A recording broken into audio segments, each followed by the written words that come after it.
like, what were you a nerd in high school? Right. And I was like, I don't know. To me, nerd implies like I had some sort of interest. I was like, my answer was, I think I was just unpopular. But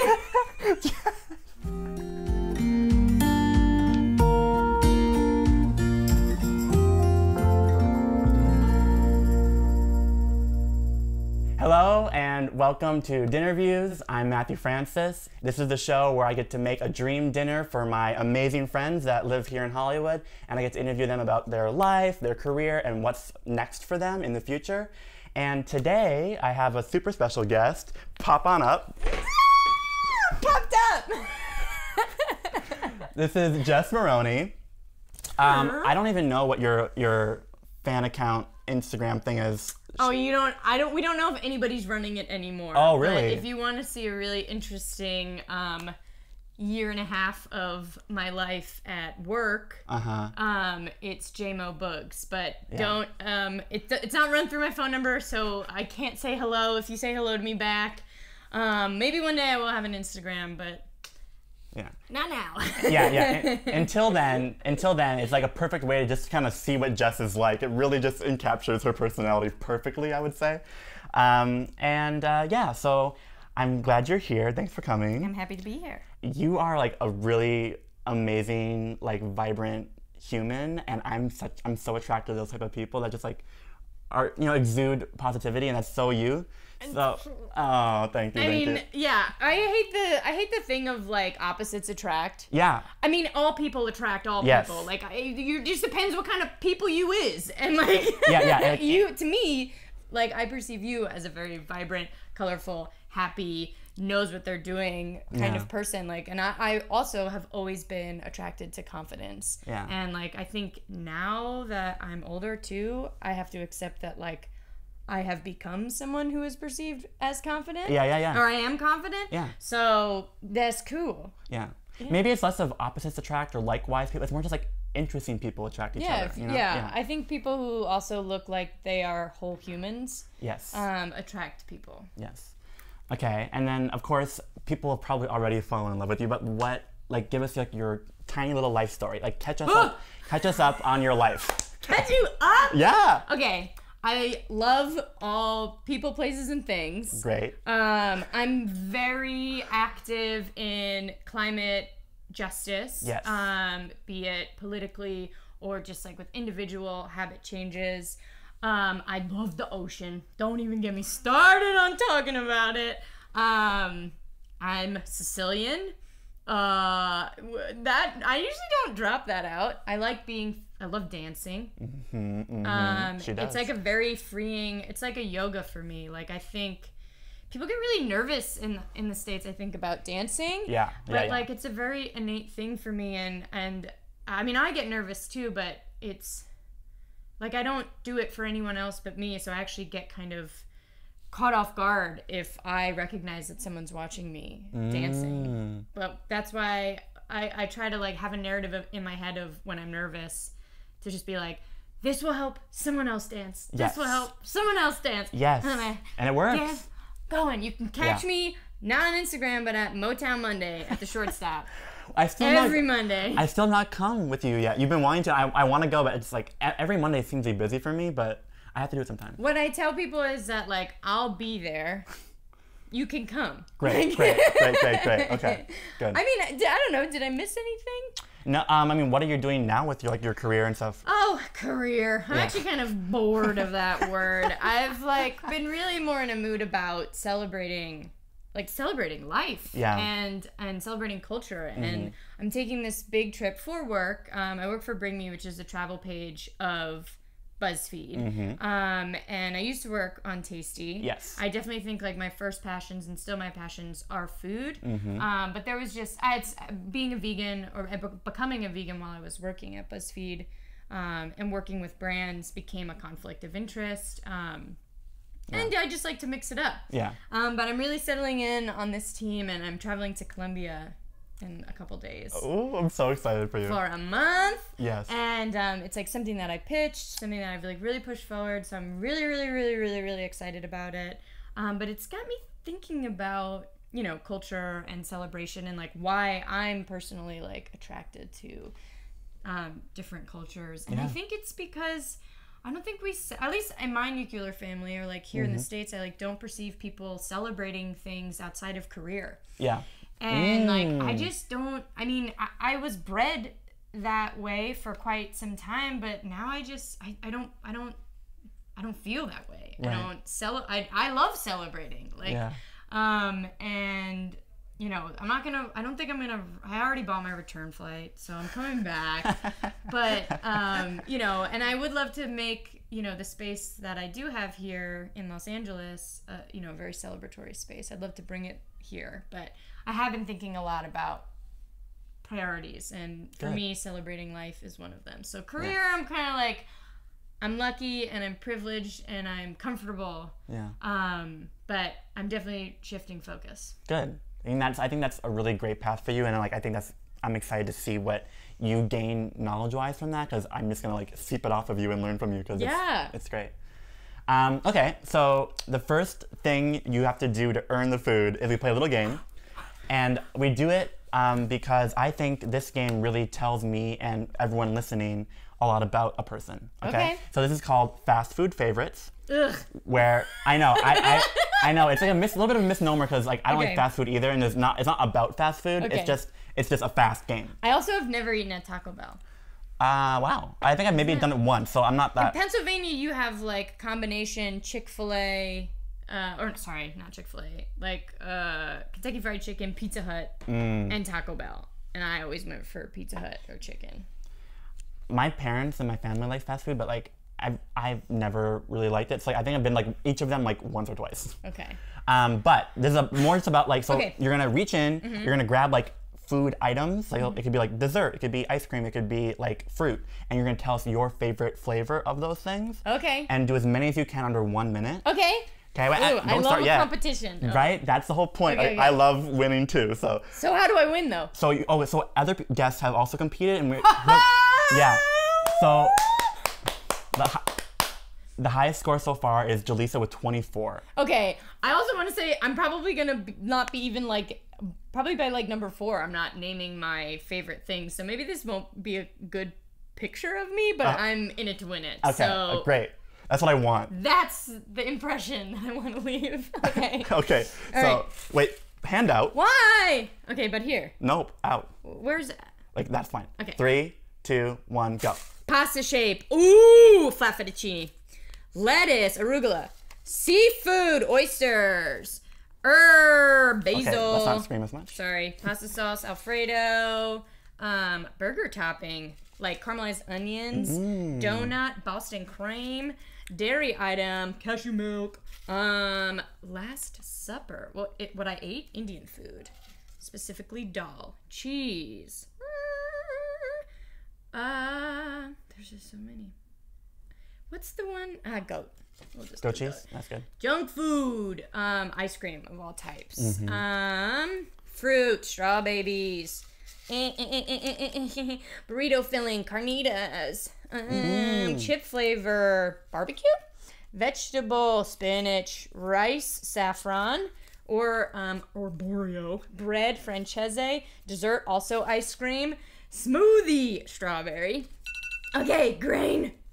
Yeah, good job. Okay, so we'll count them all up and see what you got. Let's see. I don't think I got 24, but 2. But I'm hot. That's all right. 3, 4, 5, 6, 7, 8, 9, 10, 11, 12, 13, 14, 15, 16, 17, 18, 19. Very good. Like, very good. No, good job. That was impressive. That was really. I think I'm gonna keep both in because that was funny. Or maybe I'll like keep the mess up one as like a blooper because that was hilarious. Can you imagine? It's like you tried so hard. I'm gonna win, and then you get 1. So okay. So what was it? It was what was the number? 19. 19. Okay. So I'll write that down eventually or later. But okay, great. That was fast food favorites. Okay. Good job. I'm gonna pour some wine and like about all that we learned from you. That tells a lot about who you are, I think. It does. Honestly, so the cheese one tripped me up. I was trying to say smoked Gouda. And for some reason I couldn't get Manchego out of my head. Anyone else like have brain sharks like that? Oh, every day. Someone could ask me my name under pressure and I'd be like... Wait. Here we go. I want to get the sound. Also, if you're hearing siren, just because we're in the middle of Hollywood. There we go. Jess brought her favorite, Lambrusco. Nice sparkling Italian wine. Also, that glass. And very cheap. Yes. Cheers. Cheers, my love. Before we get into it. Yeah. Thank you. Okay, so then speaking of colorful, bright vegan food, we're gonna go right into our appetizer, okay? And this next segment is called What App? Okay? Okay. Because I'm gonna surprise you with an appetizer while we answer questions from social media apps. Whoa! Wait, questions for you? Questions for you? Oh. Yeah. Oh. Yes. Be right back. Y'all got questions? Actually, hopefully I can like answer them in a shorter amount. You're trust me, I can cut things down if I need to. It's all great. I mean, like, look at Mike. Can you see? Well, then don't show. Oh, why? Okay, so Jess was trying to show, if you're listening, Jess was trying to show the food to camera. But, you know, I've had people try and they almost like drop things over. So I've taken photos for Instagram. Okay. So if you are listening and you really want to see the food we're eating, go to Instagram to see it. And then eventually the goal is to make full-on recipe videos of all the food for the show and have that be on YouTube. So like you can really, you know, your heart's desire when it comes to food. But just know that, and while you're listening to us eating, that enjoy your own food while you're listening to the show. But yeah, so what we have here, let me put my mic on really quick. Is a beautiful little hummus dish. Yes. Okay, so what we have here is I made a beet hummus, okay? It has lots of garlic and it has fresh beet and chickpea. And then we also have some asparagus, we have some watermelon radish, some sugar snap peas, cucumbers, Persian cucumbers, bell pepper, and both yellow and red. And yeah, so I just want a really great crudité while we answer some questions, and then we'll move on to like later on we have some starchy creaminess, okay? Yeah. Okay, so I can eat this? We can eat while we're, okay. Let's do it. But they can see this. They want to see Go for it. This one you can. Oh! Okay, yeah. It's like really bright, purplish red hummus. It's got a perfect swirl. Thank you. A little salt on I try. Oh. Okay. Good? Tahini loaded, baby. Yeah, I like guava because I like that too because it's strong. Beet is not my first. I've actually been like becoming accustomed to beets. Like I never liked them, maybe even like a couple weeks ago too much, but like they've been really. That's the thing about vegetables and fruits. Like you just get used to them and like you start to develop more of a flavor or more of an appetite for them. And beets are definitely one of those things. But yeah. Okay, so here are some questions. All right. Okay. The first ones are going to come from Instagram. All right.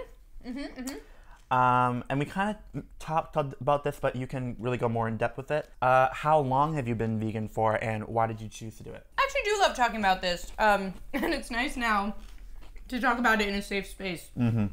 I never want anybody.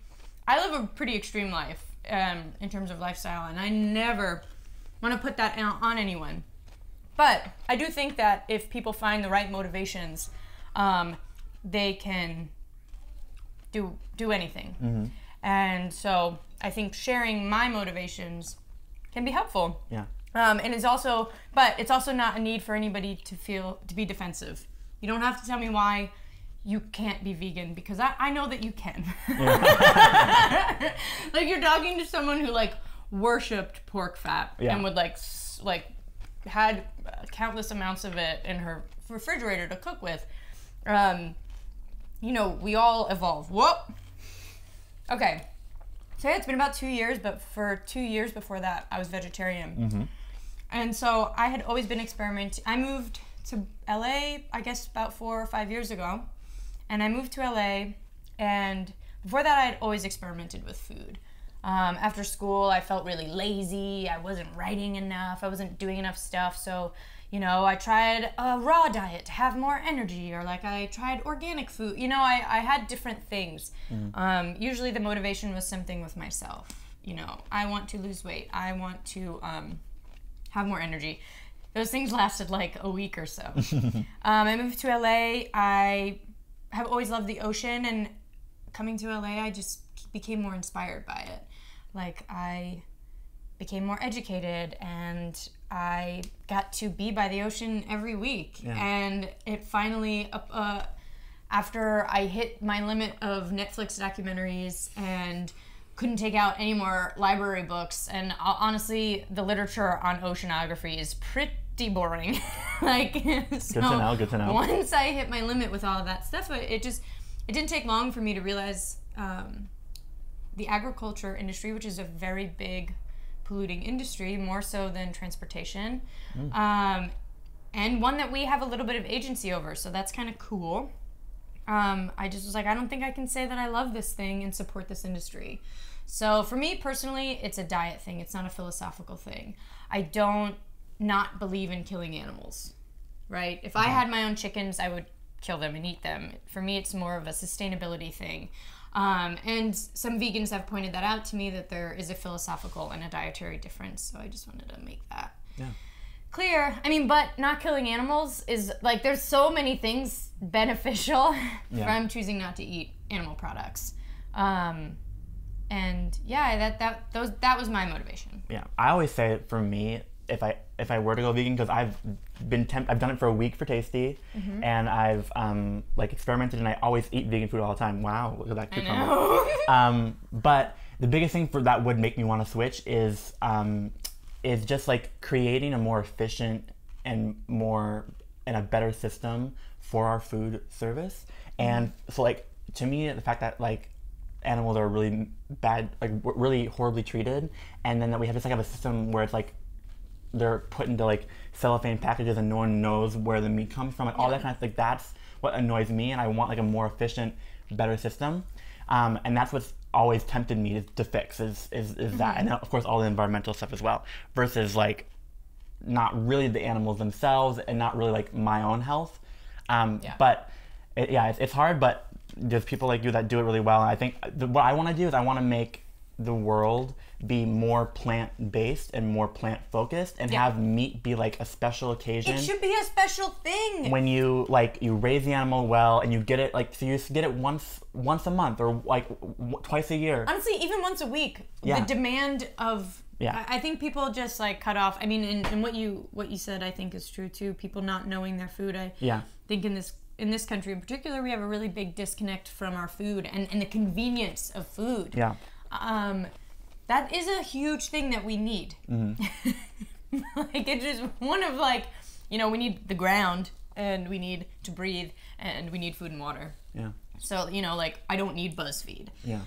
But we are so detached from the need of food, detached from the preparation of food, and really just view it kind of as a convenience, or like, what's the cheapest, what's this, without thinking about everything involved in that process. In order to keep things costs down, a lot of really crappy things happen, and that's also another really empowering thing. Not only have I saved a lot of money being a vegan, and that's not just conjecture, I love doing monthly budgets, is that it also makes you feel more powerful with how you spend your money. Money can be such a point of stress for us, and I've realized that it can be such a tool. Yeah. It can be an extension of yourself. It doesn't have to be this anxiety-ridden thing. And I mean, it is a privilege. It is a privilege to, I think, maybe eat out vegan, but expense-wise in a grocery store, you're going to save a lot more money spending it on plant proteins than on meat. Yeah, exactly. But yeah, I mean, there was something else I was going to say, but I'm just loving this hummus. Good. Yeah, we can get more into things as time goes on. Now we're going to go to Twitter. Okay. Someone asked, what is your favorite cheese? So you kind of mentioned it already, but like, maybe say what your favorite cheese was before you gave it up, and then what your favorite cheese as a vegan is now. Yeah. So I was a meat sandwich gal as a kid. Like, I remember going to Grandma Maroney's in Virginia, and we would and she's the German side of the family. And like, not really big into cooking, but like we would still go there and be excited to eat meat sandwiches. Like, but all the meats, like liverwurst, bologna, ham, turkey, 2 types of ham usually, and just like put it all in a sandwich and eat it. So I came from a really big deli meat background, and I just remember discovering smoked Gouda, and that like totally elevated my sandwich game in the transition period of like this pre-pubescent like white bread sandwich, you know, to like really taking pride in preparing my own food. Nice. So I always remember that cheese really, really fondly. That's a strong cheese too. That's probably why it is. Yeah. So it's like not something, but like, yeah, in order to, because it is strong. But I mean, I think that that's what I liked about it back in the day. Privileged meat life. I and then what's your favorite like a vegan cheese recipe or favorite brand you've bought before? Okay, I usually make cashew cream. It's the fattiest nut, legume, and it's just, the texture is so good. Yeah, it is. Like, so I use it in everything, pasta sauces, coffee creamer, because if you make an almond milk, the pulp that's left over is a little fleshy, and it's more like flour. Yep.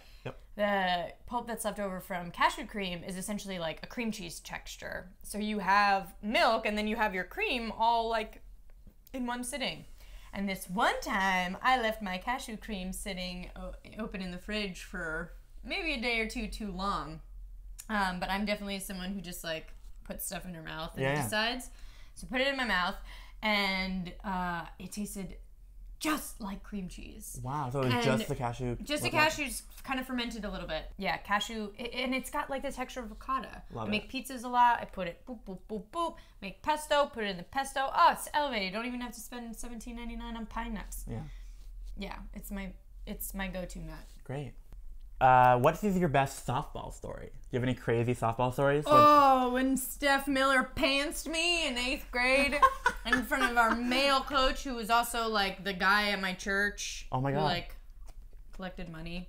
Oh God, okay. Yeah, it was really Wait, I need the whole story. There's not much to it. I was playing first base. We were doing one of those drills where you hit the ball, catch it, go throw to first, and then you rotate. I was at first. This little weasel was on second. And she's one of my best friends. And we did a bunch of things like, you know, hitting boobs and like just punched each other to bitsy. And we were in a pantsing phase. She pantsed me and I didn't have any underwear on. I just had slider shorts.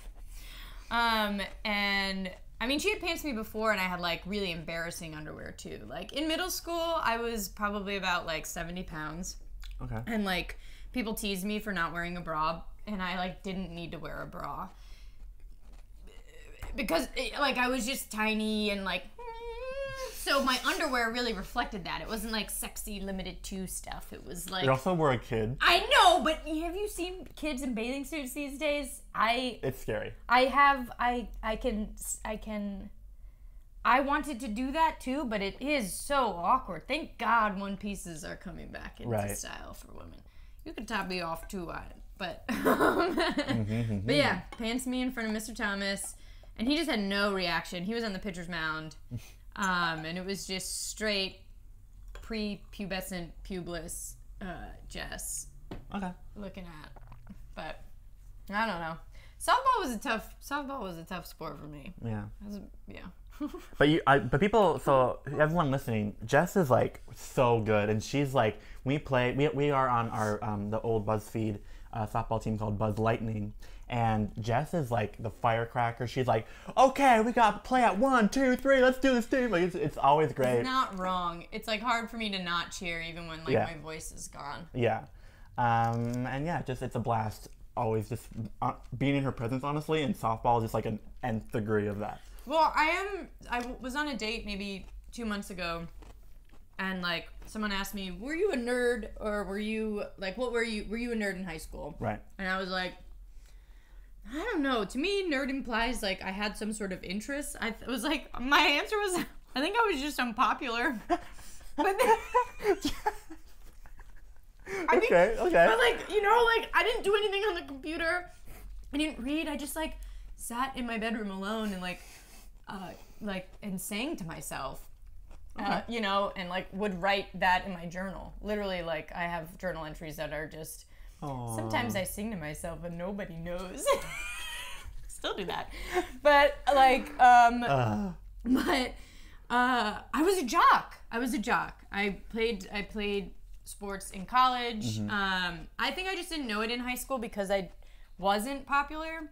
So like the girls who were like on the lacrosse team, like there were people who were known, you know, more than me. But yeah, I played in college. I played on the Olympics for a stint, and yeah, I miss it. So being able to like exert some of that energy on the field again is fun. Yeah. Now we're gonna go to Facebook. Okay. So tell us more about zero waste, and because I know a little bit about that, and I tried it my best for this dinner. Yeah. But like, tell me like what that consists of, and like the boundaries of zero waste, everything like that. It consists of being prepared. Yes. Okay. See, I brought the towels for us to use as our Well, zero waste is kind of a misnomer, right? I don't want people to be, one, turned off by the idea that like zero waste is impossible, or the idea that like zero waste isn't really a mode of effective change. It's a trendy thing. I do see that. So I think it can turn a lot of people off of the same kind of thought process I had for becoming vegan. Here's this thing that I say I love. I don't think I can partake in this, and it just kind of struck me one day that, oh, there's probably other areas of my life that I can apply this to. Yeah. And so first it was veganism, then it was zero waste, and now I'm kind of also assessing the relationship to my clothes, and like, and that actually was like where I burp. Zero waste for me is pretty rigid. There are definitely times where I'm bad, but I think what's important for me is to just kind of purport its ideas, not so much not buying that Kite Hill cheese. There are a couple things that I buy in bulk that comes in metal, like wine. Comes in glass and metal. And then also oil. So I buy oil in bulk in like an aluminum can. But other than that, everything is just not in packages. Right. So I get all my cashews from Sprouts. I get all my vegetables from the farmer's market. And yeah, that's how I live. I bring my little napkin, and I have a dish and that goes in a cute little backpack. I don't really have any like bamboo. There's like really hip things, and I like accessories for this movement, which like if they make you feel good, you should get them. But for me, I was like, oh, look at my camping plate, and like I own a fork. Yeah. Let me just take that with me. But again, it's just like an extension of what I believe. It also like shook up my routine the same way veganism did. Yeah. I was like, ugh, now I gotta go to the farmer's market. But like I met people, I had a new bike ride, and now like that is my routine. Those like I have 3 stops that I do.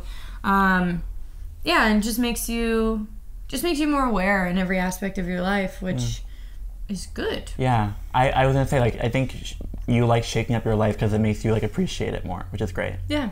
Yeah, definitely. It also, and it feels good to live to your values. Like even if you did anything for that reason, like don't ever think that it's selfish. Yeah. It's or think that it's selfish, but like that doesn't have to be a bad thing. Yeah. I would really encourage people to do this because it's fun, not to feeling the pressure of being overwhelmed or, you know, by society or by anything. I don't know. It's just like a really great way to take control. Yeah. And I was gonna say it's almost like minimalistic in a way. Like you're kind of like you're kind of getting rid of things you really don't need in your life and focusing on things that you can reuse over and over again, so that you are not like contributing bad to the planet. Yeah. And I'm still learning. It's like, you know, but again, it's good to ground myself in these things. Yeah. Yeah. Okay, I think that's all of our questions, which means now it's time for the actual dinner. Oh my god! Oh my god! Oh my god! Yeah. Okay. Oh baby. There's so many. Oh, look at those little ravioles. Okay, so here's the food. Again, same thing. If you want to see what it looks like, you can go on Instagram or YouTube. My Instagram is @MatthewFrancisJ, And Jess's is the J M Boogs. Don't look me up on Instagram. She works in social media and doesn't have one, which is hilarious and amazing, and I love her for it. Okay, so these are, I'm calling them Golden Spinach Pierogis.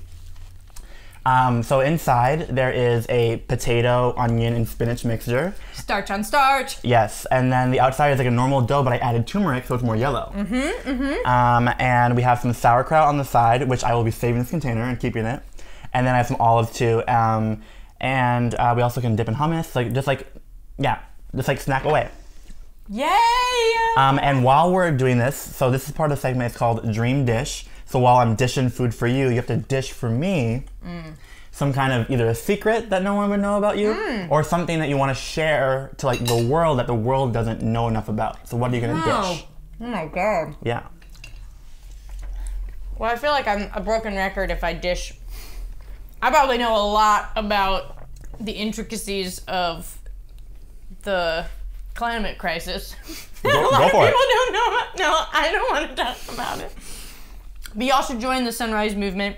There are people who just look those people up. They're doing very smart and lovely things, and it's very young, inclusive, happy people leading this movement that is also very straightforward. It was a really happy place for me to fall into, a framework for me to fall into after making all of these individual changes to be able to become more active politically, both in LA, California statewide, and then on the national table. What's it called?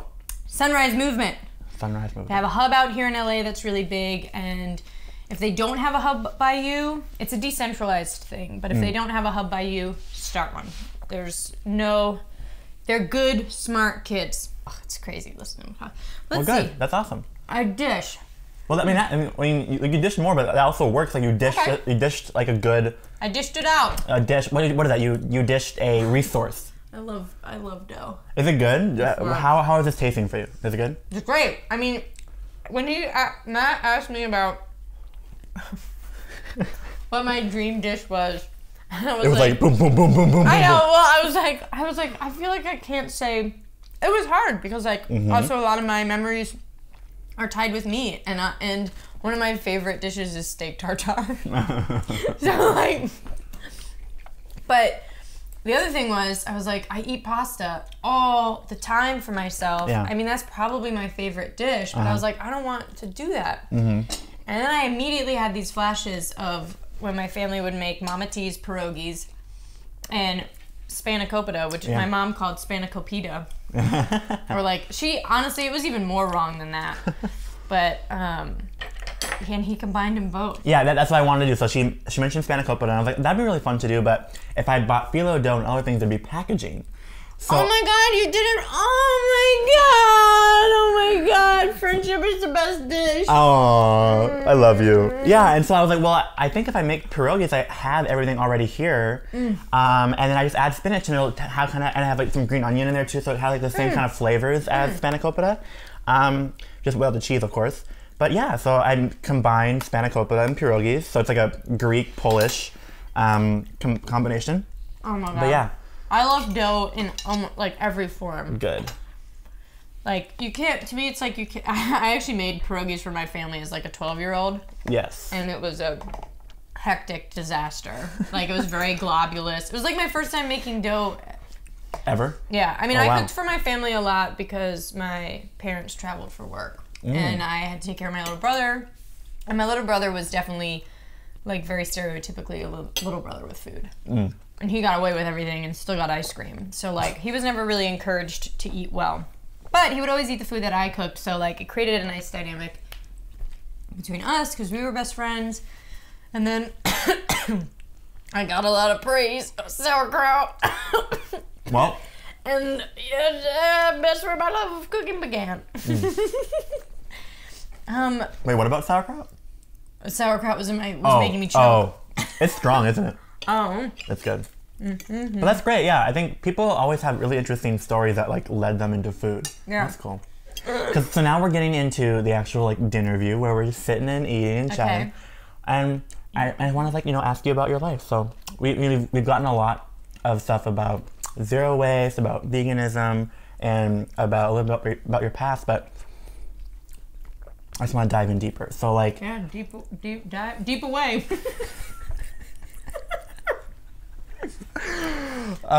Okay, so I mean, so you kind of mentioned how career is no longer like the main focus of your life, which is really exciting and interesting to me. Because as I've gotten older, like career is really important to me, but like I feel like I've been missing out on a little bit of life stuff, and now I'm trying to get that back, which is really cool. So like, so then what are your goals in life? Like, what would make you happy? What are you trying to achieve in life? Totally. It is weird. It is weird. Because I think before this point in my life, I didn't know the question to that answer. I didn't know the answer to that question. And I think now I don't know that answer to that question. However, I think now my goals are rooted in more of this idea of making a difference and having an impact on people. And it doesn't matter how big that impact is. I think as a kid, I was really bred to succeed. And to me, success meant a lot of external goals, a lot of people seeing those external things. And I am grateful because I have a really hard work ethic, but also now like the things that bring me joy, they don't require that much work, or it doesn't feel like work. It doesn't, I'm really now kind of just deprogramming myself to take the time to celebrate anything, anything. And not feel bad about that, not feel like that's wasted time, and really just trying to ground myself in that, and and questioning that. Like, I am in a privileged position where, like, if I wanted to stop working at BuzzFeed, I wouldn't run out of money immediately. Right. And that stems from not having student debt, and also having really insane money anxieties, where I've essentially saved like $10,000 every year of my life at like every level of place that I worked, which is also kind of made me have a lot of realization at BuzzFeed. Like, I'm making the most amount of money, but I'm forcing me to live a lifestyle where I'm spending a lot of money, and it's for me no gain. Yeah. And so I feel I have a lot more faith in myself, and I need more time to just let myself play and find out what it is. I mean, even if like I stopped working for like 2 months and did just let myself play and found some forms of expression that weren't a side hustle, maybe didn't lead to any monetary gain, but like opened up new windows in my life, like that would be so great. Worth it. Yeah, it would be such a lovely thing to happen. Yeah. And I mean, I'm nervous that wouldn't happen. I've all, and maybe it's naive, but I do know how I spend my money now. I know how I survive. I know what kind of level of maintenance I am. I mean, I think the biggest fear is that I just like don't have any of those things. Like I pick up a ukulele and I'm like, pfft, or like try to paint. I'm like, well, nope. I guess I'm just good around people, and that's. But I think it's really just an acceptance game, and like my levels of acceptance for myself, especially, have just changed and gotten better, and the pressure to monetize all of these things that I love. I mean, this will be another dish. I think people like. Actually, yeah. Well. We'll start with one dish. Okay. I mean, and you've probably heard me say this. This has like been a big sticking point for me, like these past year or so. In my 27 years of life, I've always told myself that I'm not passionate, and I don't have. I know, right? I know, and I don't have any. Because I don't have one focus, that I don't have passion. That like I'm never going to succeed until I find that one thing, and. That narrative is berserk. That was the narrative that, like, I think probably a lot of people tell themselves, and like what society says, like through. Yeah, it's just like because you also you have a society that like really, really puts up these people who have succeeded in one area of their life, and like creates this narrative of like. Well, what did you dream about when you were a kid? And I was like, I don't know, mermaids? Like, and my dreams were all about love. Yeah. They weren't even about career stuff. Yeah. And my 7-year-old Jess's view on love is way different than 28-year-old Jess's view on love. So, like, yeah, no white picket fence here. Yeah. Rainbow fence all the way. Yeah. And so, like, I love that way to say it. Rainbow fence instead of white picket. That's a new one. That That's just great. came out of the old. That just deep dived right out of there. Not straight normal white picket fence. It's a rainbow fence. Rainbow fence. I love that. Okay. Put that on your social media, folk. Or I was gonna say put it on a pillow, but that's also a great way to put it. Put it on a pillow. Take a picture of it. Then post it to your Instagram. There you go. Not my fake one. And then credit it to just like no handle, just Jess Maroney. There we go. But yeah. That's great. But now I have the point of this is to say that now, again, much like veganism, I just woke up one day and I was like, well, it wasn't random. I've been writing a lot, going through a lot of mental anguish. You know, woke up one day and was like, wait a minute, I'm passionate about everything. Yeah. Like, literally waking up in the morning to me is like an orgasm. I'm just so happy to be here. And I'm so happy, you know, to connect with someone like you. I'm just so, whether you bring a utilitarian purpose to my life at all. I mean, honestly, to me, like, happiness is a very utilitarian I was gonna say, you know what, I think what drives us together, I think we're two types of people that really just get high on life. Yeah. Like, we really just love life and like, yeah, that's what I love about you, and I think I also have that in me, so that's cool. And I think for a while it was really pent up, you know, like I wouldn't have described myself as an extrovert. So I think I've been an extrovert my whole life, but I've never been able to express myself and talk about it. Even this very loud, boisterous version of myself was a very calculated, like, well, this is the version that everyone seems to like, so I'm just gonna keep going with this one, let's dance. And like, I even had trouble with that. I was like, oh, you're fake, you're not authentic. But it's like, no, who cares how I got here? Like this, I like this version of me. Yeah. And it definitely started from just, really putting in the work to wake up in the morning and say that I loved myself. And that led to this idea of like, wait a minute, I'm passionate about everything and that is okay. Yeah. And that narrative repeated a lot in my life. You know, this idea, this focus on one thing.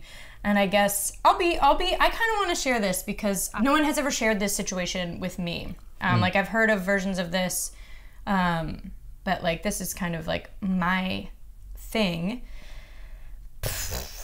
And it aligns with like the passion thing, which is, and I share it like on a one-on-one thing, but you know, even from a physical female pleasure perspective, that I had like a really terrible relationship with sex, mentally. Yeah. And because of that, I never felt that I had reached orgasm, ever. Like, and I never touched myself. Super Catholic, was like really ashamed of that stuff.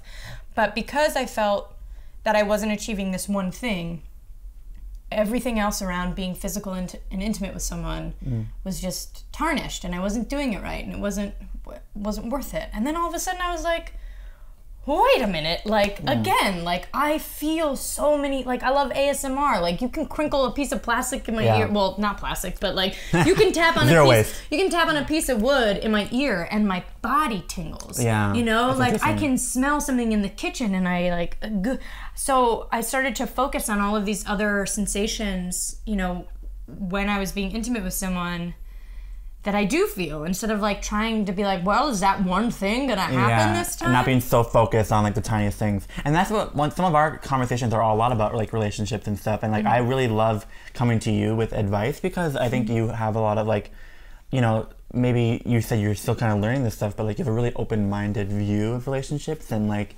and sex and dating and all that kind of stuff. So like, yeah, like let's like dive more into that. Like what's your philosophy on dating and relationships and all that kind of stuff? Well, I love relationships. You're right. Well, dang it. Just gotta go with the flow. That's my philosophy. I mean, I think, well, that's the fun thing about relationships. Like there is no philosophy. Like it's an ever-evolving thing. I mean, I'm definitely a fan of communication. I think that that's number one thing. And like I think being involved with the queer community, even like the kink scene, like there's a lot of focus on communication, and that's really it for me. And it's a journey. Like I would just encourage people to just try to be as honest as they can, and know that they're always going to get better. And that, like, if you don't feel comfortable in any situation, even if you're at, like, a party, know that there's, like, someone else's energy at play. Like, much like the way that I would tell myself, okay, you're dance, even though you're nervous, dance, because someone else is going to be encouraged by that. Yeah. I mean, I love relationships. Yeah. I think they make me grow so quickly, and I'm kind of addicted to being the best version of me. Yeah. So, like... Well, see, that's what's interesting is because what, like, I learned from you is that when it comes to relationships and dating, it's like, it's really just an exploration of yourself and figuring out, like, how you can connect with people. And there's nothing ever set in stone, which I think is really fascinating because we're always pitched this idea of, like, you're going to find your soulmate, then you're going to have that white picket fence. And through conversations with you, I've realized it's more just about, like, the time you do have with someone and making that special and how you can learn from them and make yourself better. And, like, I've loved that. And, like, and yeah, you just, like, you bring those types of insights to our discussions, which I love. And I want to, like, share that. And yeah, it's just been wonderful. And, like, so thank you. Yeah, well, and thank you, though, because honestly, like, I think those moments for me are sounding boards. Because what I said earlier is, like, you know, I could, you know, connect with you on things like that. And, you know, self-love has had a huge part of my journey. I mean, you only know me now. Yeah. It's crazy. I don't use the word crazy lightly because I don't like the implications of mental illness that health that it has. But it is crazy to me to think of anyone who knows me now. And I am shedding that. I am shedding qualifying, like, oh, I was an introvert and I mean I ate lunch alone and like I'm shedding that because, like, I like loving myself. And it is a practice. Like, I did wake up and say I love you to myself every morning in the mirror until it wasn't cheesy anymore. If everything passes, to me it's more motivation to enjoy the moment and focus on the good stuff, you know? I love that. Well, that was good. I mean, we are kind of coming to the end here. So one interesting thing is this is the DinnerViews guest book, okay? And everyone writes their name in there. We put about how many fast food favorites they got, and they ask a question for the next guest. Oh, Jaleesa's got me. So Jalisa has a question for you, and she was very excited to ask. She knew it was going to be me. She did. If you were stuck in the desert and had an unlimited supply of either of these things, what would you choose? Oh, okay. Oh, this is good. Okay. Movies or music, and why? I think music. Music? Okay, why? Even when I was an athlete, like when I would work out, I'd pick one song and I'd listen to it on repeat. If any other song, because it dictated my mood so intensely. I'm much more entertained by the worlds I create, I think, than if I had to repeat one movie. Right. Like, because they're dictating the narrative. I think a song could be like a million movies to me. There you go. Yeah. Yeah. Wow. Okay, so then after we're done, you're going to write a question for our next guest, which is Kevin Wynn. Do you know him from BuzzFeed? Yeah. Well, so I'm going to have you write that question for Kevin. We'll have it a little bit later, okay? Okay. And then, yeah, so we're at the end. And so the last kind of few things I always ask is, like, so if Jess were sitting here eating, like a younger Jess, like a 7-year-old Jess. It would look the same. I look the same. What would she say about the dinner she had tonight? And what would you tell her as, like, a lesson? Oh my god. What would you say to her? Yeah. Okay. I'm gonna pretend that she's, like, here. Okay, good. Okay. Yeah, she's sitting right there. Okay. What does little Jess want to know? All right. Well, first of all, little Jess loves this. Okay. Jess of all ages has always loved dough. Great. And has not been afraid of vegetables. Great. So, A+ there. I mean, my gut is telling me that it's a love yourself thing. And that's not to say that if you don't love yourself every day, then you're doing something wrong. It's just to know that you're loved and it can be by yourself. And, like, life isn't about being a high-powered lawyer. It's about celebrating that love. Oh. And you're so cute and you're gonna do so well and bangs will work for you one day. And you are gonna look like that for your life. So start learning some jokes. Aw, how sweet. Yeah, I love that. that's good job, little Good Jess. job, little Jess. Oh, I love you. I love you. Okay, and just, yeah, I mean, that's basically it. I mean, anything else you want to say to anyone who's like watching or listening? Love yourself. Love yourself, yeah. It's, again, I think it's not about perfection. It's not. The expectation should not be because you don't love yourself this day that you won't ever love yourself, or that it's too difficult to attain, or it's not something that is accessible to you. No. Love is abundant. Cheesy, again, this all sounds cheesy and hippy-dippy, like, I get it. But it's because it's cliches. Cliches are true because they're true. But also, it's crazy. I think it's even cheesier or more detrimental that we have to like make it cheesy in order to get to this place. It's like far more. It's far more unacceptable how we treat ourselves, how we're conditioned to treat ourselves, and what we accept in the way that we treat ourselves, than it is to be cheesy and say "I love you" and to yourself until it sticks. Just give yourself a break. Yeah, it's good, girl. It's good, boy. It's good person. You're gonna it's be fine. Good. Yeah. Like you, and if you're ever struggling, I don't have an Instagram, but I'm sure you could find me. Yeah. Somewhere. I live in Thai Town. I'm always at the short stop on Mondays, but come talk to me. I love meeting new people. No. And we'll just shoot the darn shit. Yeah. Eat some food. I'll cook for you. Yeah. Yeah. Wait. Have we done that? Yeah. I've eaten some of your food at like certain parties you've thrown and stuff. Yeah. Okay. Good. Potlucks. Love potlucks. Yeah. Potlucks are always great. Have more potlucks. Dance some more. Love yourself. Kiss someone you were afraid to kiss yesterday. Ooh. And live life. Yeah. So thanks for watching. And thanks for listening. If you're only listening on the podcasts. And yeah, that's basically the DinnerViews. We're done. Like I'll do a little like outro, but. Okay, should I go back? No. You can stay here. Okay, what do I want to say? I want to say thanks for spending your last hour with us. Thank you for kind of sticking with me as I'm figuring out how all this kind of podcast, longer form video works. And you know, I'm just in my dinky little apartment trying my best to create stuff that I care about, and I think I'm doing a good job. Yeah, kudos! And I love that I have good friends like you that are joining me for the crazy ride.